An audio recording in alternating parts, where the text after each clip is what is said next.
Bismillahirrahmanirrahim. Alhamdulillahi Rabbil Alameen. Wassalati wassalam ashrafil mursaleen. Wa khatimun nabiyyin. Akmal Mujtaba Abi Qasimi Muhammad Mustafa. Wa ala tayyibin tahirin. Sallallahu alayka ya Sayyidi. Ya Mawla Ya Rasulillah. Sallallahu alayka Ya Sayyidi. Ya Mawla Ya Abdullah. Ya Rahmatullahi Wasiya. ويا بابا نجاة الأمة فليتنكم معكم سادتي فنفوذا فوذا عظيم إنا لله وإنا عليه راجعون صلوات.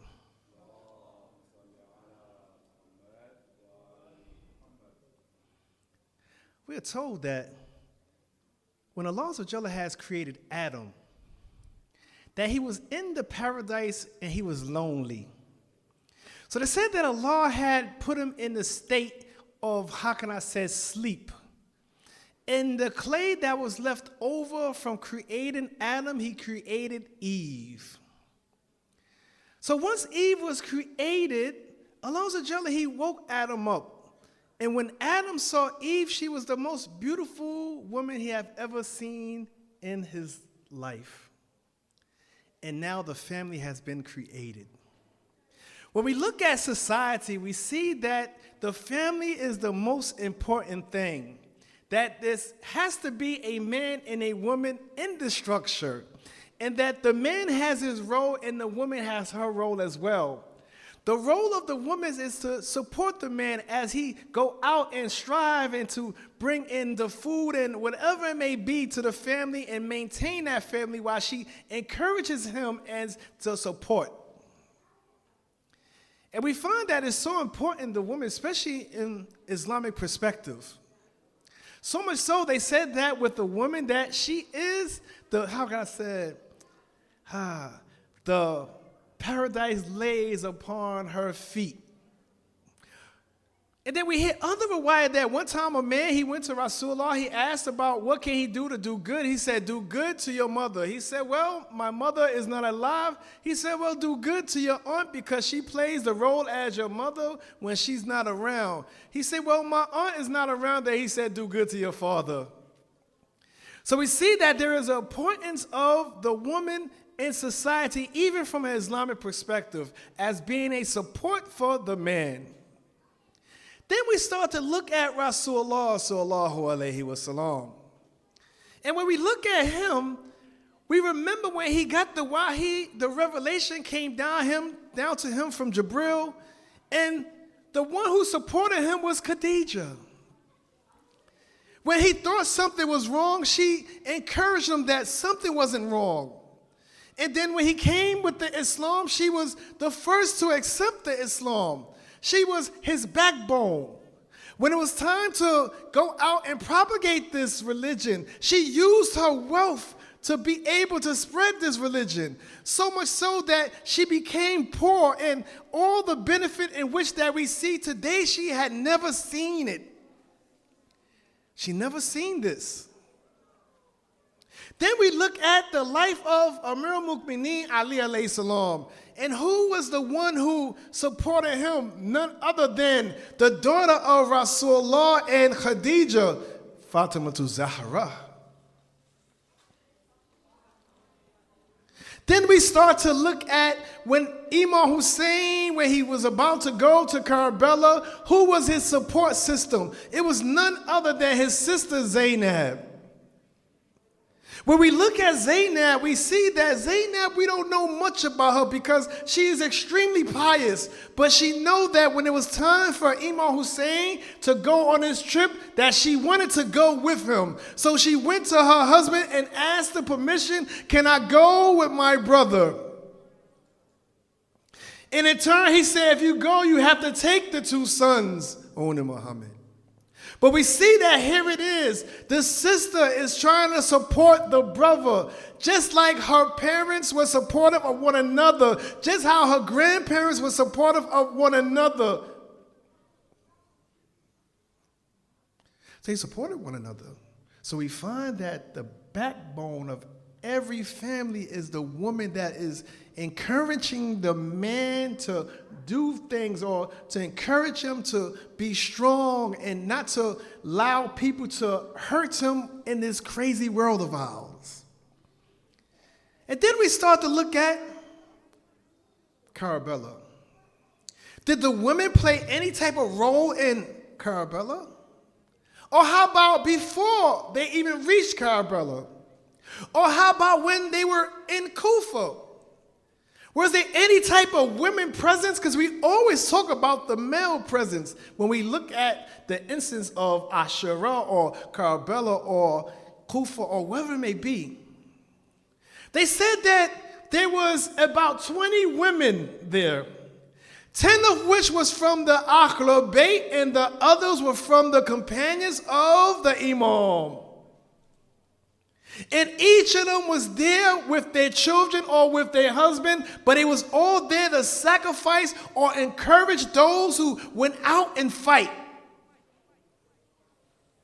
We find that they said that some of the women that had children, they dressed them and encouraged them to go out and fight and to die for Imam Hussein. It was one mother that said that I want you to go out and make sure you lose your life for Imam Hussein. So we see that the women there was the ones that was encouraging the ones to go out and fight for Imam Hussein. They said that even the mothers that had children, when their children lost their life, and they were saying that the other side would cut the heads off of their sons and throw the heads to them. They would take their heads, they would grab their heads, they would kiss the heads, and they would throw it back and say, when we give sadaqah for Allah, we don't take it back. SubhanAllah. We see this also in an example of, they said that it was a youth that was on his honeymoon, and he ran into Imam Hussein and them, and they joined it, and he lost his life, and his mother did the same thing, threw the head back towards them. So we see that the women was encouraging their sons to go and sacrifice their life for Imam Hussein, and they was not satisfied until they sacrificed their life for Imam Hussein.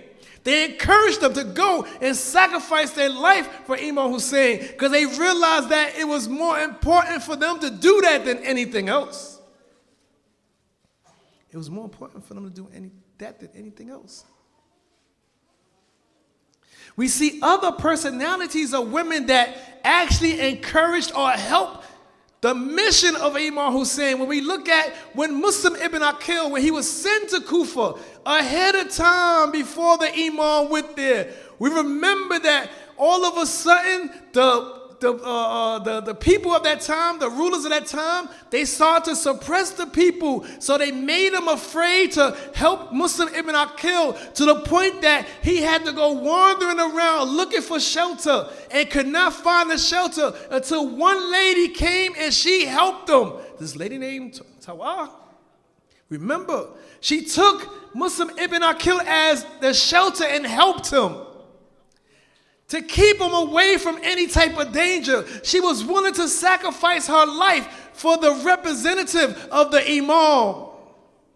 But then because she did that, her son that was evil, he said, well, I feel like I could get some money out of this. And he turned the brother in. He turned Muslim ibn Aqil in to authorities. But here it is, we see that she was willing to give it all just to be able to help the movement of Imam Hussein. Just to help. Here it is, another lady that sacrificed things, and all these years later, we sit on Minbar and we remember her just for the sacrifice in which she had done. just for the sacrifice of what she had done. There is another woman that helped. As we look, there was other women that encouraged their husbands to go out and fight. They said there was one man, his name was Zuhair, and Imam Hussein had called to talk to him. And he refused to talk to the Imam. He didn't want to talk to the Imam. Imagine that. Imagine we're there and Imam Hussein alayhi salam, he called us and said, I would like to speak to you. He said, I don't want to speak to the Imam. I don't want to speak to him. Well, I want to speak to him.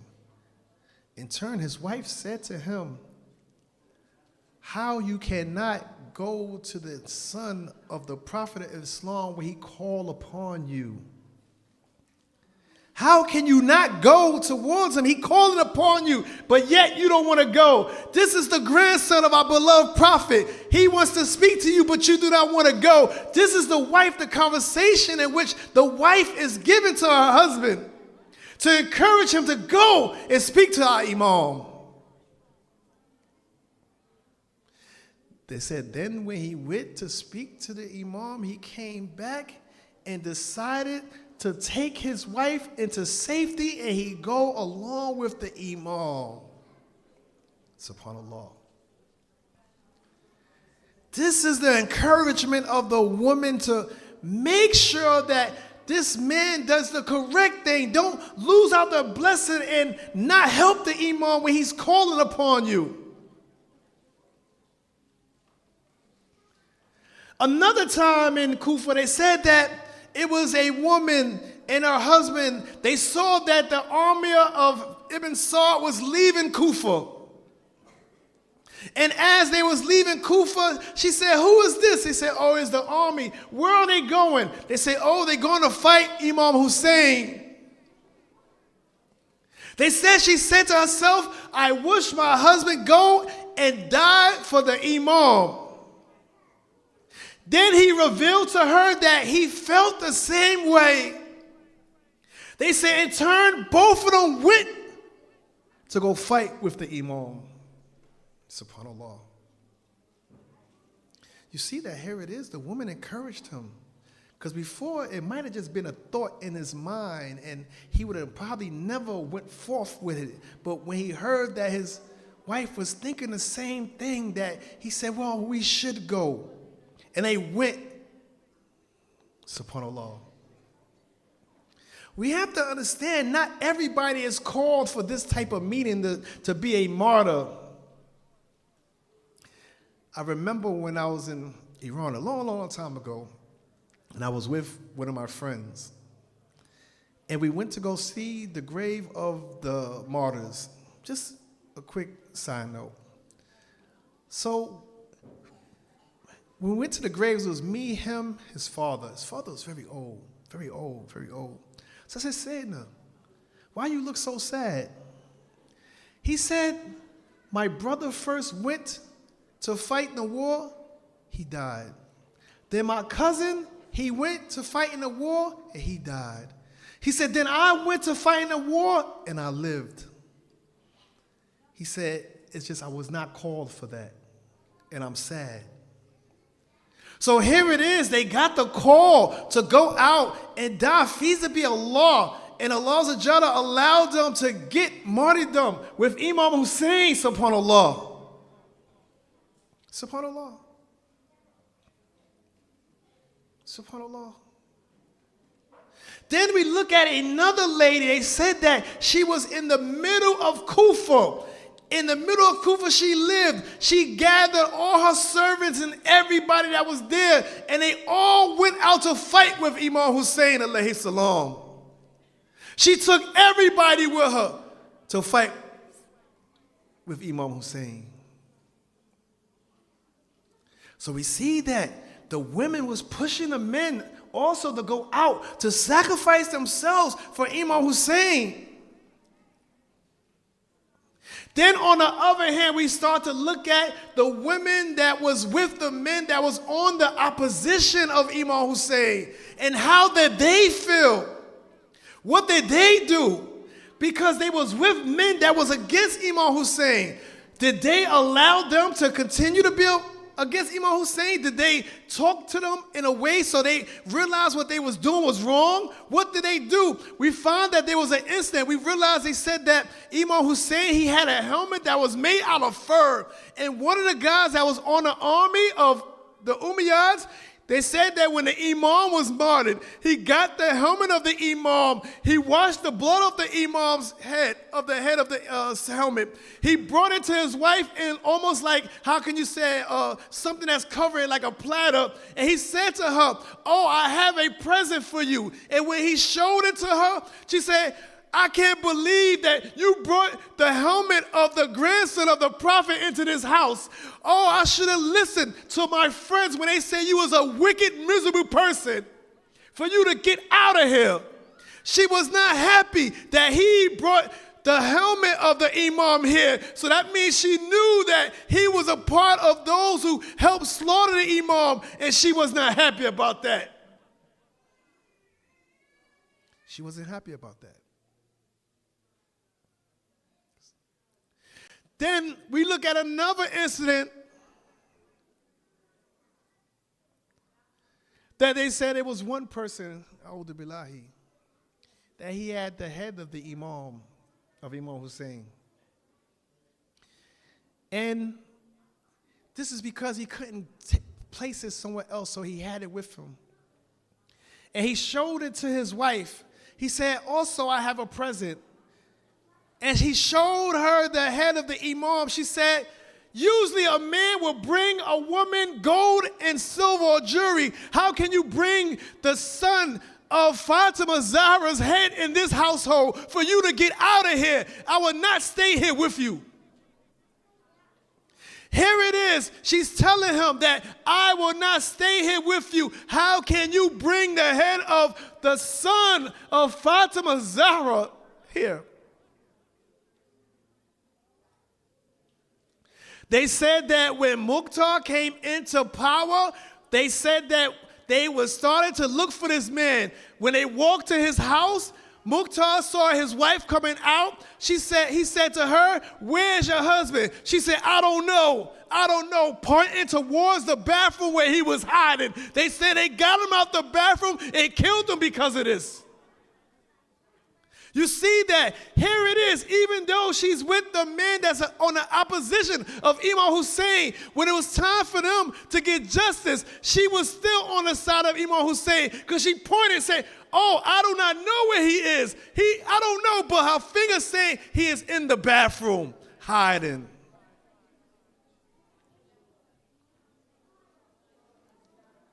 So you see this. The women played a big part, whether they was on the side of Imam Hussein or they was on the side of those wretched people. And they let them know that what they was doing wasn't correct.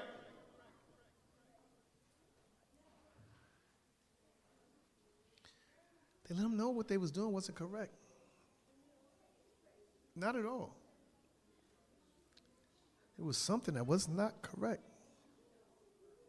But yet, these people didn't think nothing of it, but it was the morality of the women that pushed these men to go forth to either die for Imam Hussein or they criticized those who did the atrocity against the Imam. Then we start to look at the time when there was no one there.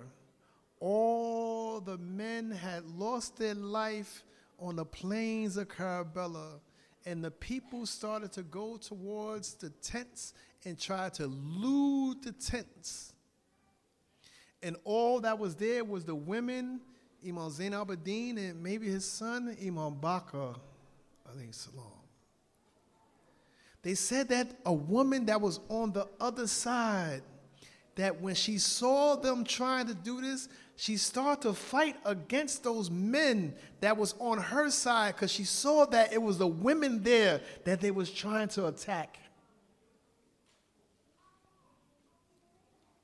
Just how one of the mothers, when she lost her child, she went out with a spear and started to kill people. This lady got a weapon and started to push them away from the women. But yet it was too much.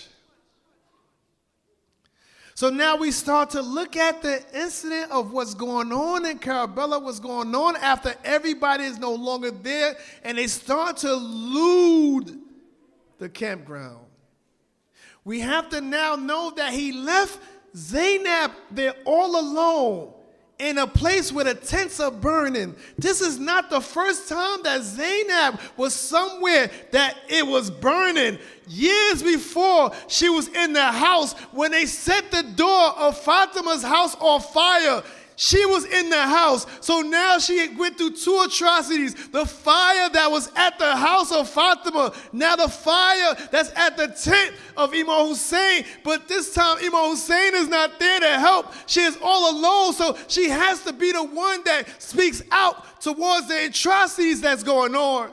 So you see these people, they start to attack everybody and looting and ripping things off of the women and attacking the women. But Zainab, yes, she had to come up and let them know who is the true God, who is the true leader, and that this person that y'all follow is not the true leader. The true leader is the one that's with us.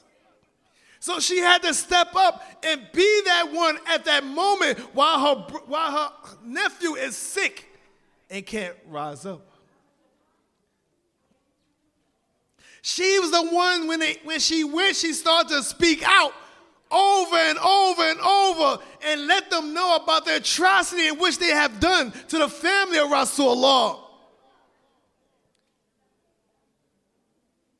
It was people like Zainab, women like Zainab, that was on the plains of Karbala, that played the background. This is why I said that when you know that there is women, they have to be the backbone of the community, and no community can run without them. They will pick up where we leave off. SubhanAllah. And we see this is what had happened with them in Karbala. We see this. We see this is also that when they prance all the women through the street with no hijab on, ripped off, they still walked with dignity. We have women here that never even took off their hijab in front of anybody. When it was in the court of Yazid, what did she do? She spoke out. The women spoke out. They were not afraid. They stand tall. They stand tall. They made sure that the men was remembered. They made sure that Imam Hussein was remembered. They were not scared. They were not scared. They was fearless. These small amount of women in Karbala, they were not afraid at all. Because if they were, you think they would speak out, they would not say anything. They would allow themselves to be captives. They would not remind the people about who was the true imam. They would not remind them about who you just martyred. They would just let it go. No. No. Not at all. Not at all. No. No. These women was the encouragers. These women was the enablers. These women was the one who pushed people forth to go.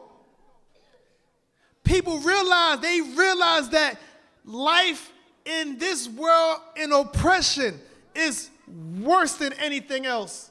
They rather take their lives and let what is precious to them go, so not only can they live, but the next generation can live.